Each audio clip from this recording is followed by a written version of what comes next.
All right, welcome back everybody to another video by Reviews by Hunter. That's me, I'm Hunter. And today I am doing a spoiler included review for the newest horror movie, Until Dawn. So let's just get right into this review. This will probably be one of my shorter reviews, like probably under 15 minutes. I really didn't like this movie overall, and that sucks because it was a really good first like 40-45 minutes of the movie. That's really cool and it's really good, and then after that it's not so good anymore. So this movie is a horror survival movie directed by David F. Sandberg. It is rated R.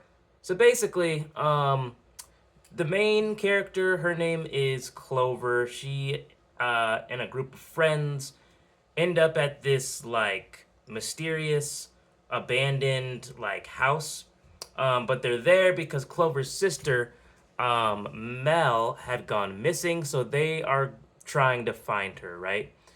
And basically, so they end up at the house, and very quickly they realize that things are kind of weird. They start realizing that time does not flow the way that it normally would. And it kind of gets right into the first kills of the movie pretty quick, which is why I really like the first part of the movie, because we see this hourglass and it rotates. And there's like a lot of foreshadowing at the beginning. So the hourglass is like signifying that that's how much time they have to survive until dawn. And we first encounter this guy in like a clown mask, and the first kill was super cool. One of the guys gets sliced in half. Another character gets impaled through the face. And it's really bloody and like gory, and it's like gets your attention. It's pretty cool to start. And so at first I'm like, oh, okay, cool. So it's gonna be like a horror survival type of movie where kind of like where it's mixed in with a slasher. Like there's this gonna be this dude that's just trying to like kill him in different ways on movie. But it's not. Every time that they die, they come back to life or respawn um, at the same points from which the hourglass first started.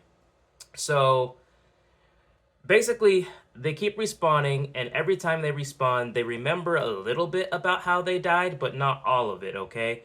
At first, I'm like, oh, that's kind of cool. I like those types of movies where they're repeating the same day over and over. Those can be fun. This one's kind of like that, but they're not exactly repeating the exact same events that happened from the last time they died. Every time they come back, something new is trying to kill them, which is a cool concept that just didn't hit for me. Um, it goes from like a slasher horror survival to then all of a sudden like it starts adding in some like paranormal slash like monster body horror type of stuff. And again, at first I'm like, okay, I can get behind that, but it just gets confusing because it's so many trying to do so many different things.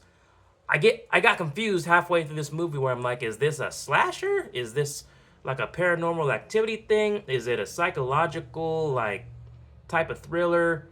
I by the end of the movie I didn't know what was going on. I should also mention I've never played Until Dawn. Based off this game called Until Dawn.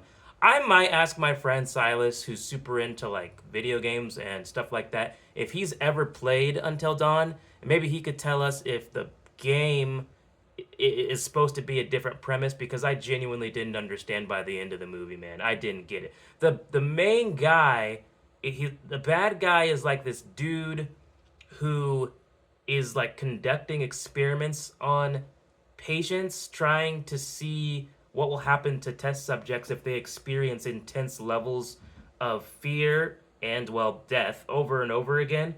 And eventually they turn into Wendigos. And they say in the movie you have to survive the night or you're going to become a part of the night. So we see all sorts of different stuff. We saw, again, the guy in the clown mask that was like a Michael Myers light. We saw this witch who was kind of like this ghost looking creature. We see a Wendigo. We see a gigantic monster at one point. like all sorts of different stuff. And I'm like, what is going on, man? At one point, the characters, by the way, I'm just gonna say they suck. I didn't care about the characters, man. They're all so boring and bland. And even the main girl, Clover, is so boring. And I do not care about her character, even though she's kind of like the driving force of the plot because they're trying to find her sister. But oh my gosh, dude. I'm sorry. I don't know her as an actress. I think she was the weakest actress, but they're all pretty unlikable. I didn't care if they survived or not. Um, I don't know what else to say about the movie, guys. It's I was bored for most of the movie, which sucks because for the first 45 minutes, I was thinking to myself, is this going to be the creepiest movie of the year? It started off really strong. I loved the kills at the beginning, man. It was hardcore.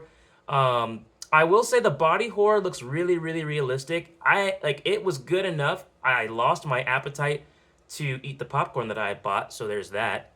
Um, but okay, so the main bad guy basically explains to Clover that everything that's happening around them is because of Clover and her imagination, or he explains it as, um, you're one of my most interesting test subjects. You've suffered from depression and prior unaliving attempts, and everything that's happened is because you're manifesting it. So the killer mask guy, you manifested that.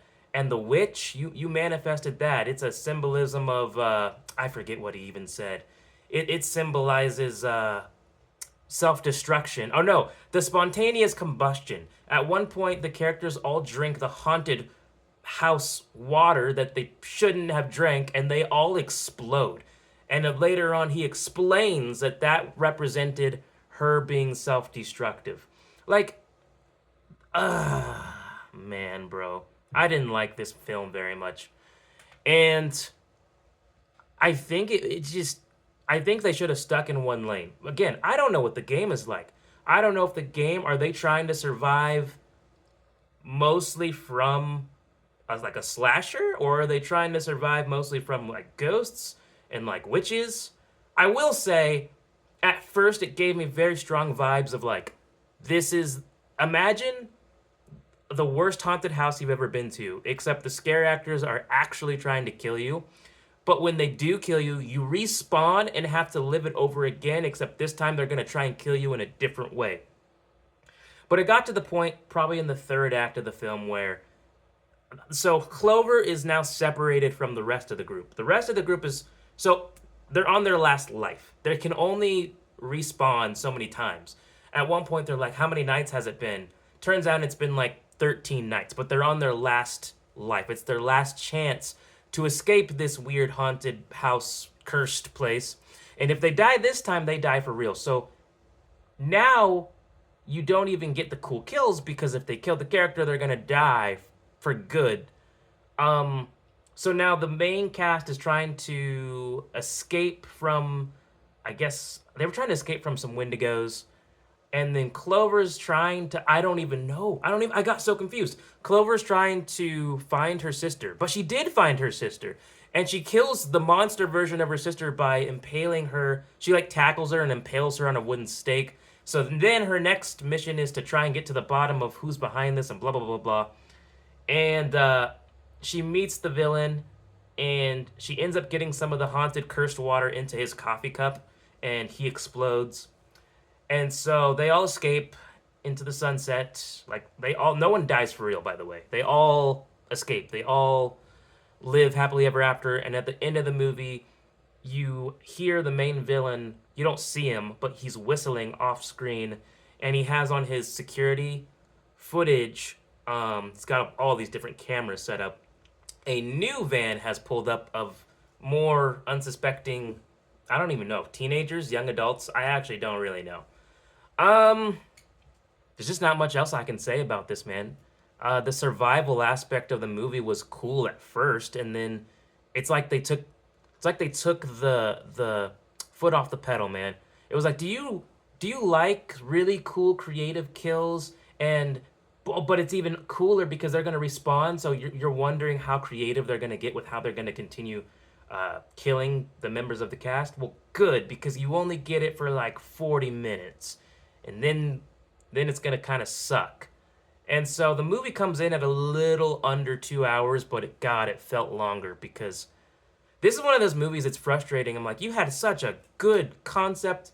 It started off strong, and then it just was. I didn't even know what we were doing. I didn't know what this was, man.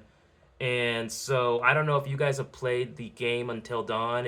Is the game better than this? There's also a character who's like believes she's psychic, but then it turns out she actually does have powers, but it's mainly used as like an excuse for the crew to find clues because she's psychic. Her character got the worst deaths, by the way. I have no idea why, but she did.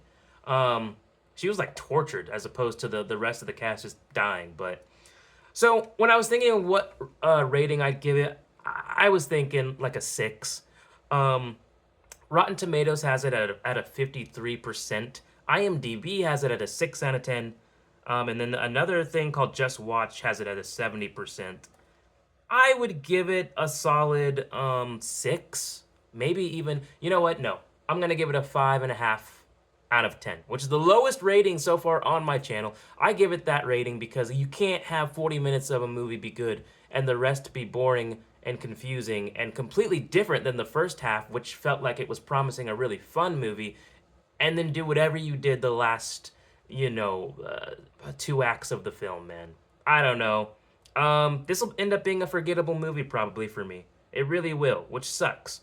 I mean, the best part of this movie, yeah, it really was the gory, the clown mask guy doing what he did at the beginning. I was like, oh, that's sick. And then after that, it was just like, And I think it's not helped by these actors that just aren't really well known. I don't know any of these actors, man. Like, I usually go over the cast list, but I don't know if you guys will even know. Like, Ella Rubin plays Clover. I don't know who that is. Peter Stormare plays the main bad guy, Hill. Don't know him. Maya Mitchell plays Mel, the sister they're trying to find. Abel was the only actor that had like some amount of charisma. But have you guys seen Until Dawn? Let me know what you think. Let me know how the game actually is. And let me know if you have any other reviews for me. Thank you very much. This is Reviews by Hunter. That's me. I'm Hunter. I'll see you guys next time.